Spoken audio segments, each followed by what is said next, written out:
Бер көнне Хуҗа Насретдин урамда барганда, бер кеше артыннан килде дә буенына яхшы гына ебетте. Шапылт! Хуҗа Насретдин хайран калды. Нәкъ миңа сугасың. Ә бу кеше мыскыллатып әтәдер. Алла кебем, рәхим итеп афу итегез, мин сезне үнгә кеше белән бутапмын. Хуҗа Насретдин бу кешене ебәргесе киләмәде. Юк инде, нинди афу ит. Адя имеш, минем белән судьяга барабыз, кадига. Киттеләр судьяга. Ә судья суккан кешенең әшнәсе булган. Кади аларны тыңлады да Хуҗа Насретдинга әтәдер. Син дә аның буенына ямпайт. Хуҗа Насретдин риза булмады. Юк имеш, минем ямпайткым киләми. Шуннан соң Кади әтә суккан кешегә. Алай син Хуҗа Насретдинга 10 манит түлә.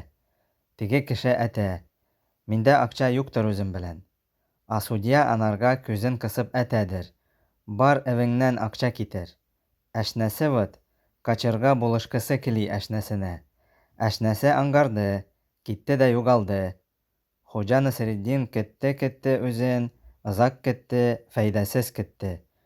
Аннан соң судья янына килде дә буенына шапылт берне, яхшы гынаны ябыштырды, пәчнәтте. Кади акаеп сикереп торды да, ә Хуҗа Насретдин әтәдер үзенә. Кадерле Кади хәзрәт, минем эшләрем бик күп, кетәргә вакытым юктыр. Мин үз хакымны алдым хәзер, ә теге бәндә 10 тәңкә китергәч, син анардан шул акчаны алырсың, ярыймы? Хуш, сау бул, Кади хәзрәт.